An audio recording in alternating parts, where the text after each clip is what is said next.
Deus está trabalhando. Vamos lá então? Hoje nós vamos estar numa nova lição a partir de agora, né? Vamos estar estudando sobre quem é Jesus, né? Meu Deus, que desafio, né? Essa lição é uma das maiores da apostila.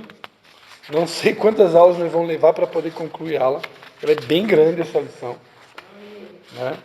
Mas a gente vai começar, né? Tem que dar o pontapé inicial. Eu vou pedir para alguém orar, vou pedir para a irmã Nícia aí fazer uma oração para nós aí. Pedir que Deus nos... Vamos ficar de pé? Deus nos ajude. Senhor, nosso Deus e Pai, nós te louvamos e te bendizemos por esse dia, Senhor. Queremos primeiramente pedir perdão, Senhor, se pecamos contra Ti, Senhor, se viemos com o nosso coração machucado, tristes por algum motivo, Senhor. Que Tu venhas nessa noite, Senhor, dar o Teu refrigério, Senhor, para cada um que aqui está. Abre nossas mentes, Senhor, fale conosco através do aprendizado. Que seja uma noite proveitosa, Senhor, que possamos sair daqui melhores do que entramos, Senhor. Em nome de Jesus. Amém. Amém, Senhor Jesus. Amém. Glórias a Deus.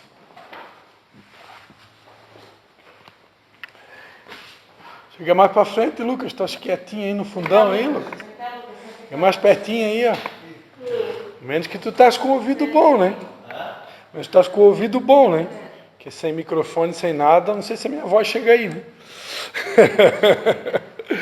Então, amados, o tema de hoje, né? Quem é Jesus? Meu Deus. Então, aqui, né? O centro da doutrina do cristianismo é a pessoa de Jesus Cristo, né? Jesus, ele é, a gente costuma dizer, o personagem principal de toda a Bíblia, né? Já em Gênesis, a Bíblia já fala de Jesus, né? Quando Adão e Eva pecaram contra Deus, né, e eles foram removidos do jardim, né? Deus disse para Eva que ela teria agora que ter dores de parto para gerar filhos. Deus disse para Adão que ele teria que trabalhar com o suor do seu rosto para poder trazer comida para casa. Graças a Deus que depois Jesus morreu e já pagou essa maldição. E hoje nós estamos agora no Novo Testamento. E tem que trabalhar, mas não é mais assim como uma maldição, né? Porque tem pessoas que ainda estão debaixo dessa aliança aí, né? O trabalho não é mais uma maldição, né? Não é uma coisa de se matar, né? E para a serpente ele disse, né, que da descendência da mulher ia nascer um que ia pisar na cabeça dela, né? Que ele ia esmagar o calcanhar dessa pessoa, né? Que esmagar o calcanhar é uma expressão que significa traição, né? Judas esmagou o calcanhar de Jesus, ou seja, Judas traiu Jesus. Então é uma expressão utilizada para traição, né? Esmagar o calcanhar. Então quando Deus disse para a serpente que ela ia esmagar o calcanhar de Jesus, é que ela ia trair, né? Usando Judas, né? Agora, Jesus ia pisar na cabeça da serpente, né? Esse descendente da mulher, e quem é esse descendente da mulher que ia pisar na cabeça? Era Jesus, né? Então a Bíblia, de Gênesis a Apocalipse, o personagem principal é Jesus Cristo, né? Ele é a própria palavra, né? A Bíblia diz que no princípio era o verbo, e o verbo se fez carne e habitou entre nós, né? A palavra verbo no grego é a palavra logos, que é a palavra revelada, significa palavra revelada, que é o próprio Cristo, né? Eu sou o pão da vida, né? Ele é a palavra, ele é o verbo.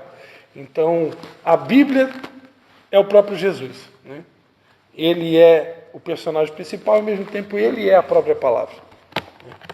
Quando Deus disse, haja luz, ele liberou o verbo, liberou a palavra. E o Espírito Santo, que pairava sobre a face das águas, ia executando, né? Então, ali já a trindade, né? A gente já falou sobre isso na última aula, a trindade ali, junto, Pai, o Filho e o Espírito Santo.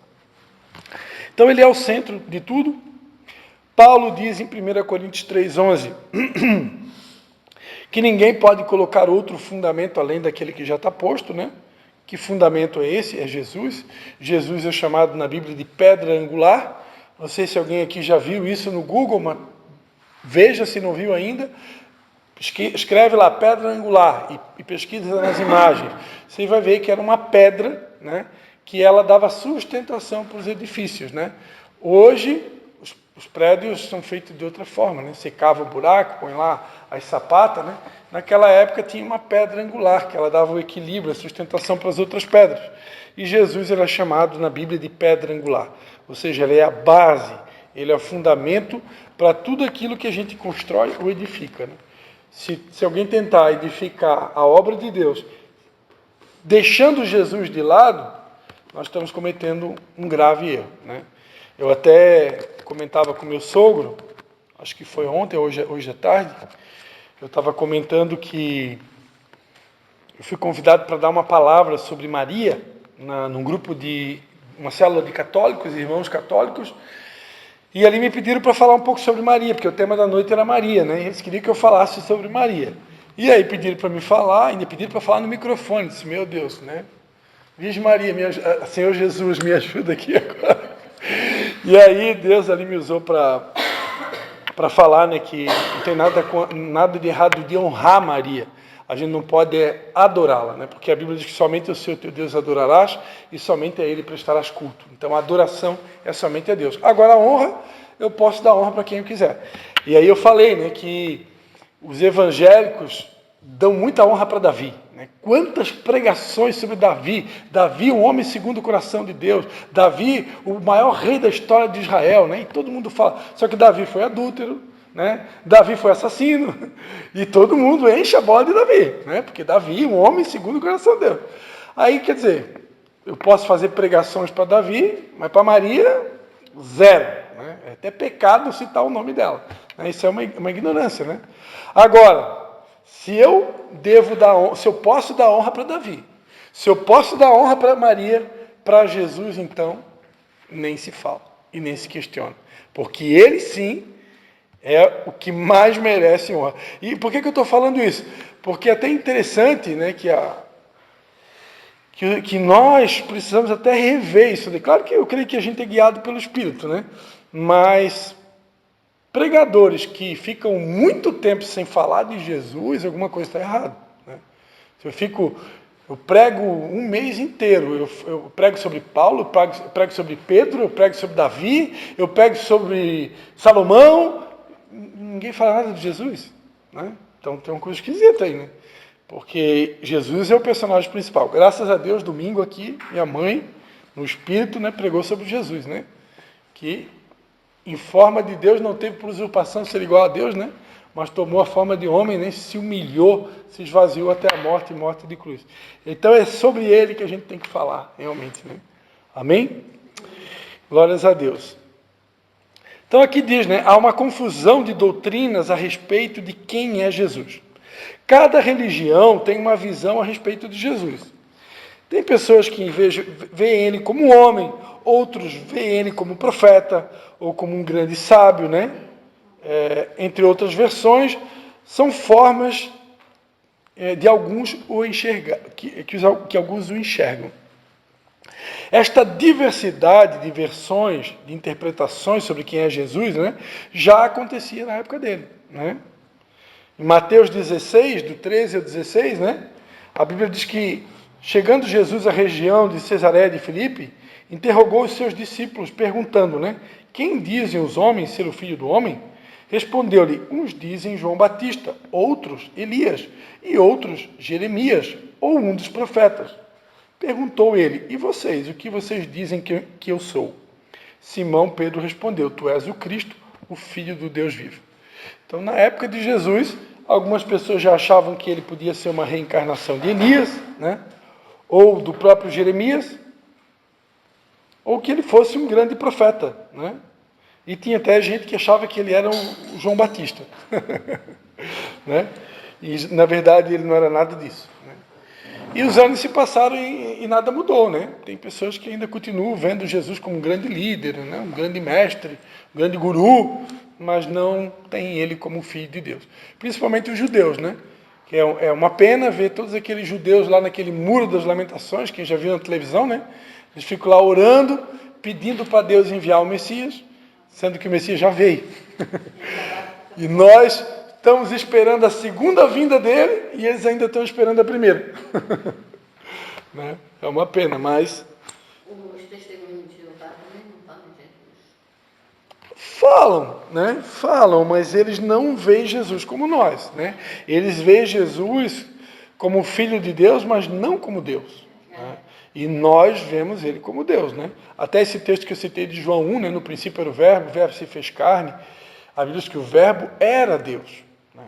E na Bíblia dos Testemunhos de Jeová está escrito, o verbo era, abre parênteses, letra com minúscula, Deus, com D minúsculo. Então, na Bíblia deles, que é uma tradução totalmente diferente de todas, né? A tradução Novo Mundo chama, né? Está escrito, ele era Deus, porque eles não admitem que Jesus é Deus. Né? Agora, nós cremos que ele é Deus, porque ele é Deus Filho, né? Ele é Deus também. O pastor, então, não tem salvação para essa crença? Porque não aceita Jesus não tem que ver como um salvador também, né? Aí se tu não aceita Jesus como teu salvador, tu não admite quem ele é, praticamente tu não aceitou ele, ou não? Olha, eu vou deixar esse julgamento para Deus, né? A única coisa que eu posso dizer é que todas as vezes que eu recebo eles na minha casa, a direção que eu tenho da parte de Deus é de tratá-los muito bem. Então eu sempre trato bem, eu vou lá na porta, eu converso, eu faço pergunta, eu deixo eles fazer pergunta para mim, eles nem sabem que eu sou pastor. E aí, tudo na paz, eu ofereço água. Só que a gente percebe a diferença. O Espírito Santo para eles chamam de força ativa, né? O Espírito Santo para nós também é Deus, né? Que habita dentro de nós, né? Mas enfim, vamos deixar essa questão aí nas mãos de Deus, né? Até porque eu nunca me aprofundei assim, né? Em conhecer detalhadamente o que eles creem, como creem. Né? Nós temos a nossa fé, né? Mas vamos lá, vamos para frente. Então, somente a Bíblia, a palavra de Deus, pode nos dar um direcionamento claro a respeito de Jesus. Né? A Bíblia, e à medida que a gente vai avançando na nossa caminhada com Deus, né? Assim como Jó, ele falou, né? Antes eu te conheci de ouvir falar, mas agora os meus olhos te veem. Essa frase de Jó, ela mostra claramente que com o tempo, com o passar dos anos, quanto mais intimidade a gente vai adquirindo com Deus, com Jesus, né, com o Espírito Santo, mais a gente vai conhecer Ele. Né? E não só pela letra, né, porque a letra mata, né, o Espírito vivifica. Uma pessoa essa semana me fez uma pergunta assim difícil de responder, né? E aí, como eu não tinha muito tempo para entrar em detalhes, eu já estava meio que indo embora, eu só falei, a letra mata e o Espírito vivifica. Porque tem coisas que você não vai encontrar uma resposta explícita na Bíblia. Mas se você tem intimidade com Deus, você sabe qual é a resposta. Só que, se a outra pessoa, ela conhece só a letra, ela não vai aceitar a tua resposta. Porque ela vai querer ir pela letra. Né? E tem coisas que vão além da letra. Isso só a intimidade e o tempo que vai nos dar. Né? Por isso que a Bíblia nos ajuda muito. Né? O que a gente vai fazer aqui. Né? Aprender, conhecer. Mas... tem coisas que só o tempo e a intimidade, né? As experiências que a gente vai tendo, né? E vai somando tudo isso. Se alguém tentar ensinar para você um Jesus diferente daquele que se revelou para você, não vai aceitar. Né? Você caminha com ele, você anda com ele, você sabe quem ele é. Né? Vou dar um exemplozinho assim bem claro. Né? Qualquer voz que vem na tua mente para te botar para baixo, não é Deus. Não é Deus. O Espírito Santo, nem Jesus, nem Deus, ele não bota ninguém para baixo. Ele pode te convencer do pecado. Se tu pecou, ele vai te levar a um convencimento do pecado, para que haja um arrependimento. Mas isso aí é diferente de colocar para baixo. É bem diferente. O arrependimento ele vai produzir alegria depois. Porque primeiro a gente chora, porque a gente pisou no tomate, né? Mas depois a gente ri. Por quê? Porque agora eu recebi o perdão, aí vem aquele alívio, né? Que eu fui perdoado, chorei, que eu tinha errado, mas agora eu fui perdoado, então agora estou feliz. Agora, a voz do inimigo, né, te bota para baixo e não tem felicidade nisso.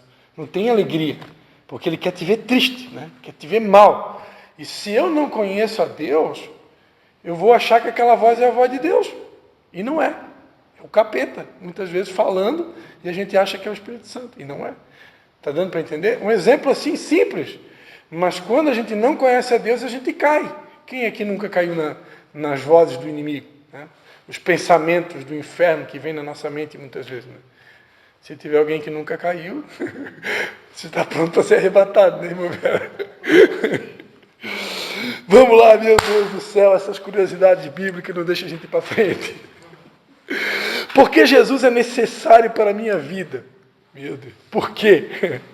Em Gênesis 1:2, lemos: a terra estava sem forma e vazia. Só uma curiosidade aqui, no original, essa palavra estava aqui, no original em hebraico, veio a ser, tá? Isso é muito importante. Coisas como essa é bom ter uma caneta em papel para anotar, que nem a irmã, tem gente aí anotando aí, ó. Porque isso aqui são coisas que não é todo mundo que sabe, tá? Isso foi estudando que a gente aprendeu, né? E por que é importante saber isso? Porque Deus não criou a terra sem forma e vazia. Deus não criou a terra um caos.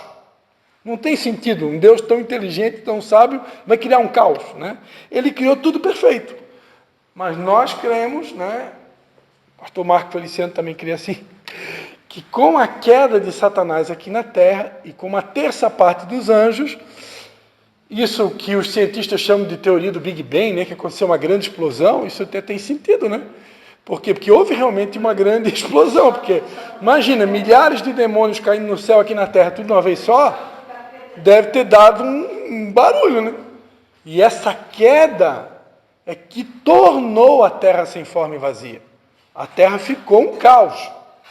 Aí quando Deus disse, haja luz, ali Deus já está reconstruindo a terra, Ele não está fazendo a terra já existia, Ele só está recriando tudo. Não, Ele criou tudo perfeito. Provavelmente foi nesse período que existiram os dinossauros, entendeu? Porque os dinossauros existiram, não tem como duvidar que não existiram. Então, nesse período que existiram os dinossauros. Só que o que acontece? Com a queda de Satanás, aconteceu uma grande explosão, né? A terra virou um caos, e depois Deus começa a reconstruir tudo do zero. Ele vai fazendo tudo, haja luz, e Ele vai construindo os firmamentos, vai colocando tudo no seu devido lugar, vai colocando tudo em ordem. Né? Eu creio assim. Por isso que era bom a gente ter uma versão meio que original, né? Olha só a minha versão. A terra era um vazio, sem nenhum ser vivente, e estava coberta por um mar profundo. A escuridão cobria o mar e o Espírito de Deus se movia por cima da água. Que versão que tu está lendo? É atual. Mas atual o quê? LAT, deixa eu ver qual é. Linguagem atual. Assim, ó.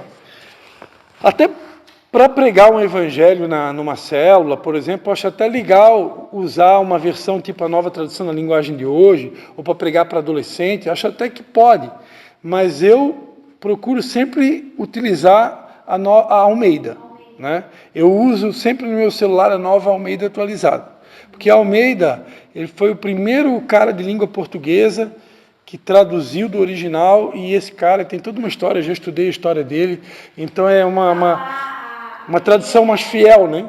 A JFA ou a da Almeida, a mais antiga? Eu uso a NAA, que é Nova Almeida atualizada. Mas, assim, para quem gosta de estudar a Bíblia, uma das versões mais aceitas no mundo também é a King James, tá? A King James tem a King James atualizada. Essa daí é uma das mais aceitas, né? Tem gente que usa a NVI e tem alguns cristãos usando a NVT, que é uma versão nova. Eu prefiro não mudar muito, porque isso aí acaba até confundindo a mente das pessoas, né? Mas essa informação que eu estou passando para vocês, que a Terra era sem forma, que a Terra veio a ser, isso daí é só pegando a palavra lá no original em hebraico, tá? Isso a gente aprendeu no curso de teologia que eu fiz, que foi pegar a palavra lá no original, ok? Então tá, a Terra veio a ficar sem forma e vazia, ou seja, havia um caos instaurado na criação. Experimente andar dentro de casa de madrugada com todas as luzes apagadas. A velocidade tem de ser menor nos passos.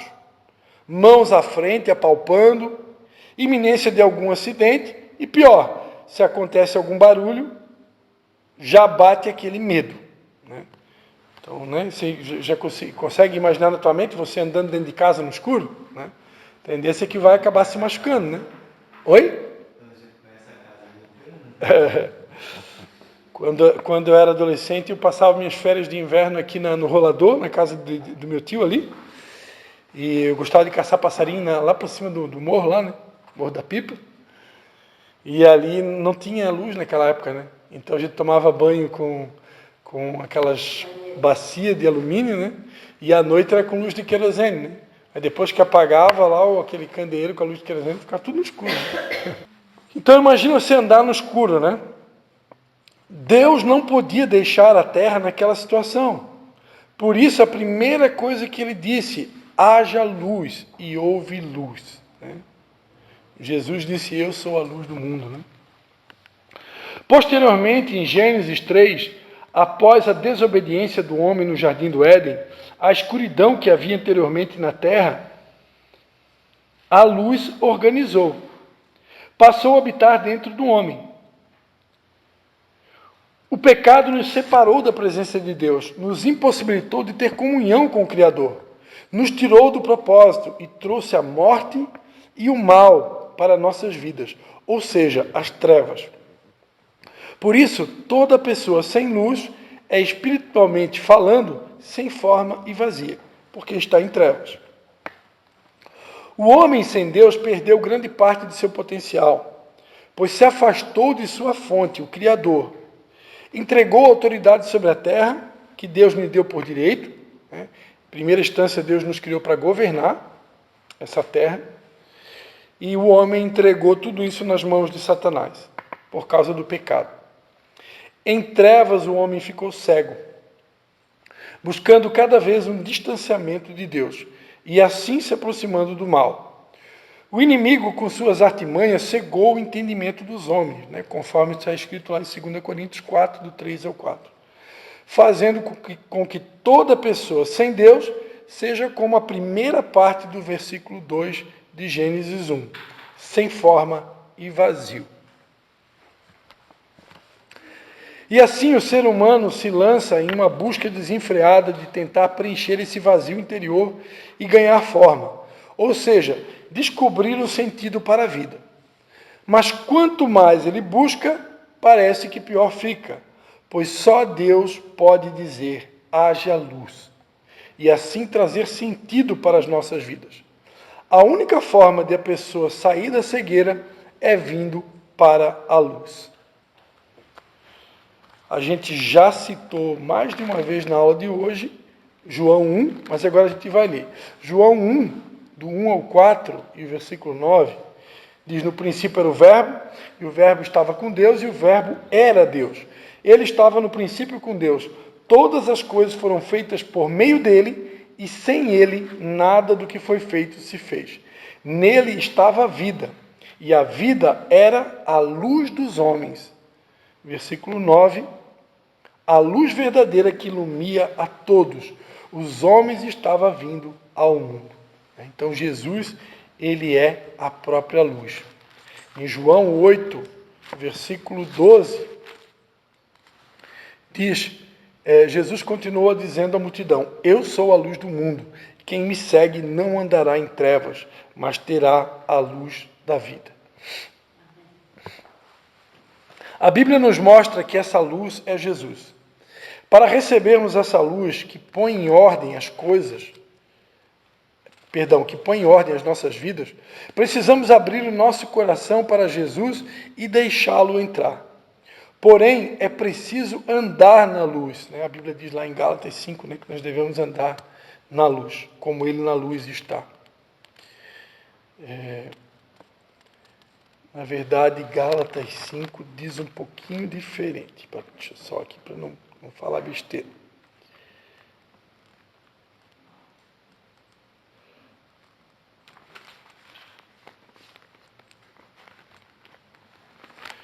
Gálatas 5 diz, digo, porém, andai no Espírito, e não satisfarei concupiscência na carne. Andar no Espírito e andar na luz é a mesma coisa. Lá em 1 João é que diz, né? Andai na luz, né? Tem até uma música, né? Tem um CD da Heloísa Rosa, que o nome do CD é Andando na Luz. Porém, é preciso andar na luz, ou seja, permanecer em Jesus diariamente. Na prática, isso significa ter uma vida de comunhão com o Espírito de Jesus e com sua palavra. Salmo 119, versículo 105.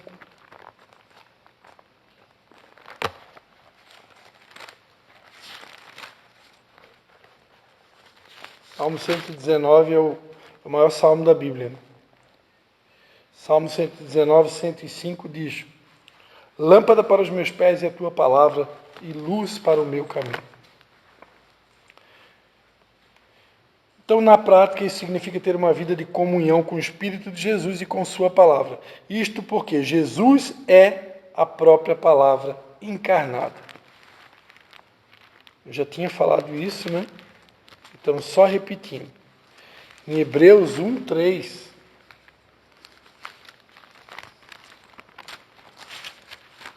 Hebreus capítulo 1, versículo 3 diz, né, que o Filho é o resplendor da sua glória e a expressa imagem da sua pessoa, sustentando todas as coisas pela palavra do seu poder.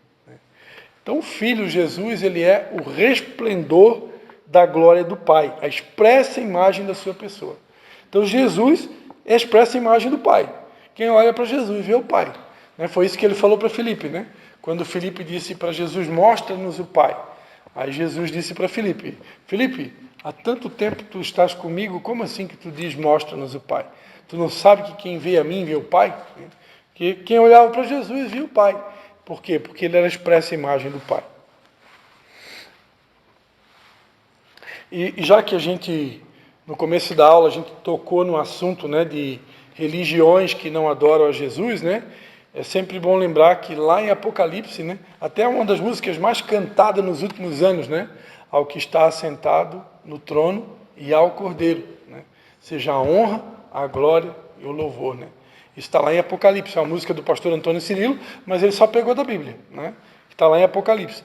Então, Jesus pode ser adorado, assim como o Espírito Santo também pode ser adorado, né, porque no passado até os evangélicos não tinha muita música para o Espírito Santo, né.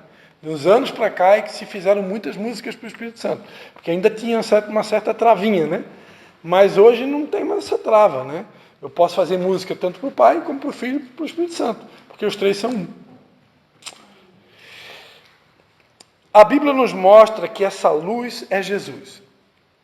Para recebermos... eu estava voltando atrás, desculpa. Resumidamente, né? Então descobrimos que para tirar o caos de nossa vida, a primeira coisa que precisa acontecer é a luz entrar em nós. E a luz é Jesus. Lembra daquela parábola da dracma perdida, né? Primeira coisa que faz é acender a luz. Tentar varrer a casa sem acender a luz primeiro vai dar ruim, né? Primeira coisa, acende a luz, né? Então,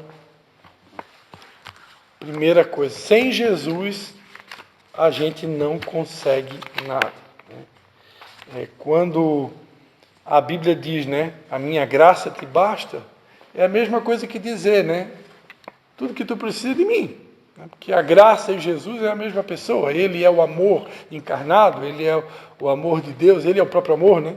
Ele é a própria graça, né? Então, ele é suficiente, tudo que nós precisamos é dele, né? Tudo que a gente precisa é dele. Qualquer pessoa que não sabe o que orar no momento difícil é só dizer, Jesus, me ajuda. Essa é a oração mais rápida e prática. Está difícil, a coisa está perrengue? Jesus, me socorre, pronto. Help, Jesus. Então é só que a gente precisa dele, mais nada, né? Posso andar na luz. Quem é Jesus, né? Que é Jesus? Através da palavra de Deus. Pois Jesus é a palavra encarnada, né? Lâmpada para os meus pés é a tua palavra, né? Ou seja, Jesus, ele é a própria lâmpada para os meus pés. A partir da luz, Deus começa a dar forma ao caos que habitava em nossa vida, né? Primeira coisa que Deus liberou foi a luz, né? E depois ele começa a botar tudo em ordem, né? Já que foi falado da pastora Amanda aqui hoje à noite, né? Vamos honrar a pastora Amanda, né? A pastora Amanda que fazia uma brincadeira, né? A gente dizia, né? E Deus disse, Ageu Luz.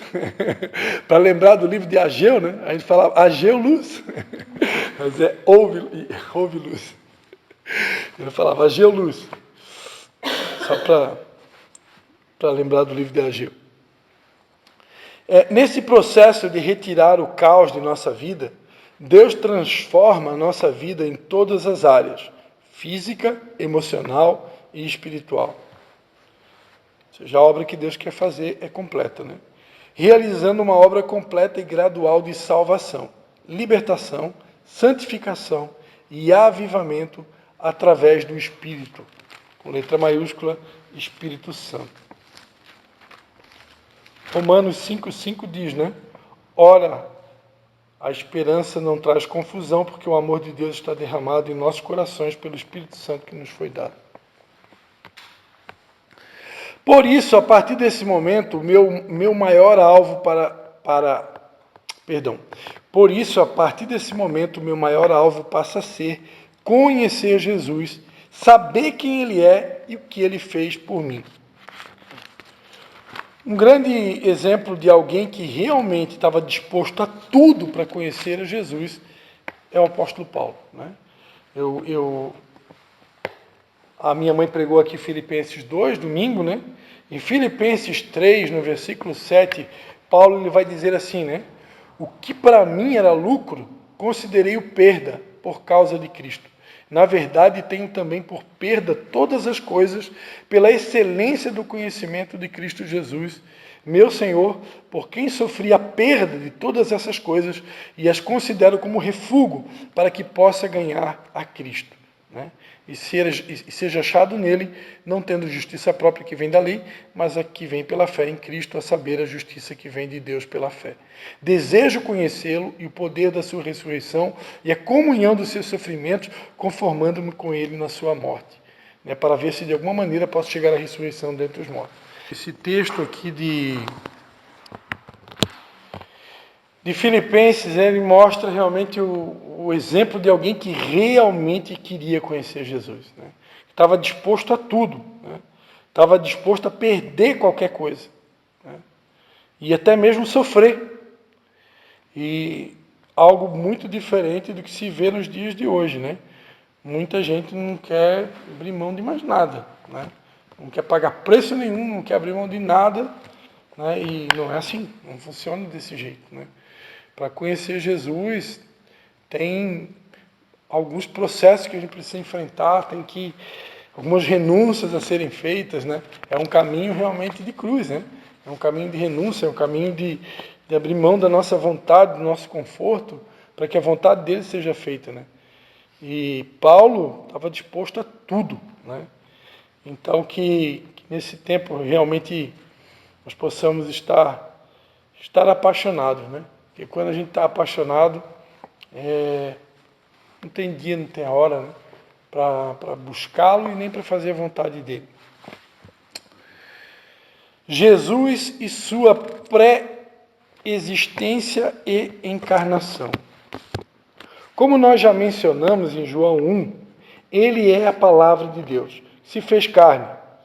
Detalhe interessante nesse versículo é que ele fala que o verbo, a palavra, era Deus. Esse texto comprova a divindade de Jesus, pois o verbo que João menciona é Jesus. Nesse texto vemos também que Jesus já existia antes de nascer como homem e já existia antes da criação de tudo. Como Deus, Jesus sempre existiu, nunca foi criado, né? Como alguns ensinam, né, que ele foi criado. Ele não foi criado, ele já existia desde o princípio com Deus, né?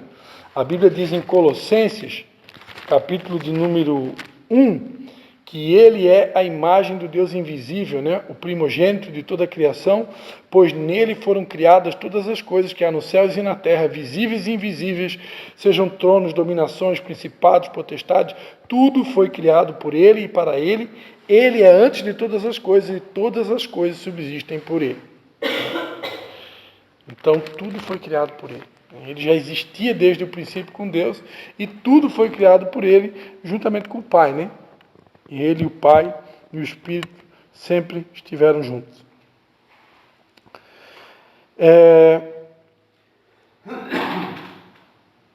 Como Deus, Jesus sempre existiu, nunca foi criado e ainda foi agente ativo da criação de todas as coisas, visto que Deus criava todas as coisas através de ordens verbais, ou seja, liberando a palavra, liberando Jesus, né? Haja luz.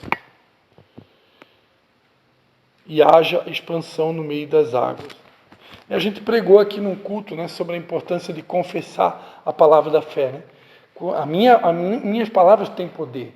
Né? Quando eu uso palavras de fé, a minha palavra tem poder de trazer à existência aquilo que não era.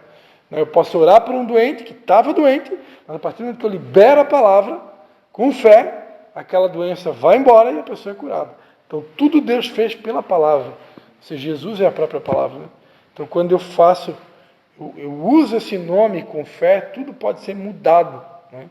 E transformado através desse nome, que é o nome sobre todo nome. O meu nome de Jesus, ele é uma assinatura, né?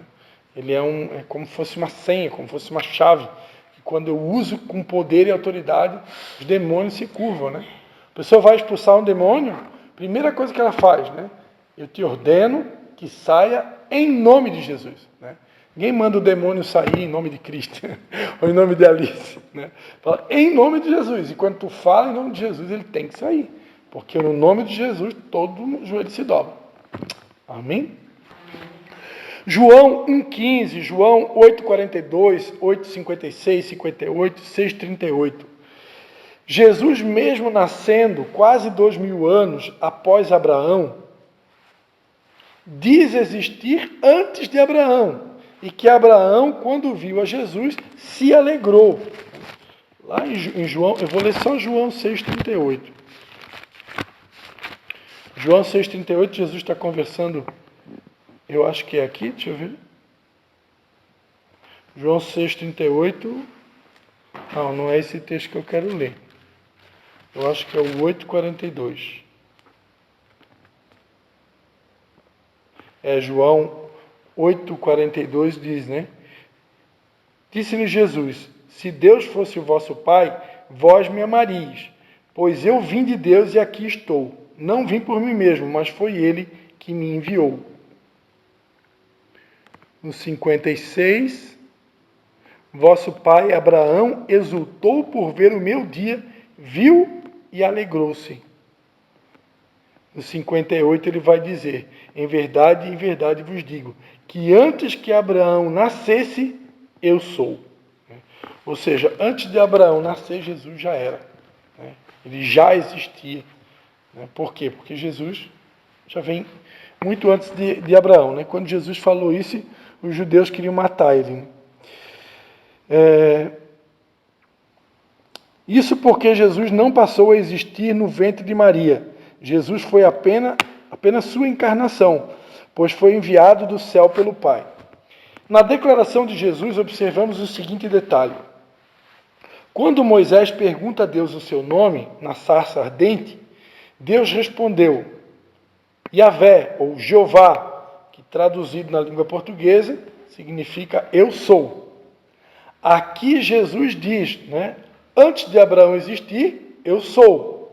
Ou seja, Jesus estava confirmando a sua divindade e eternidade como o verbo eterno de Deus. Né? Jesus ali falando com os judeus, ele usa o mesmo nome que Deus usou lá para Moisés na sarça ardente, né? Quando Moisés perguntou quem que vai libertar o povo, né? Deus disse, eu sou, estou te enviando. Vai! Vai! Jesus usou a mesma expressão quando ele estava conversando com os líderes religiosos. Né? Ou seja, Jesus afirmou, né, em outras palavras, que ele também era Deus. Né? Imagina que encrenca que ele arranjou quando ele falou isso. Né?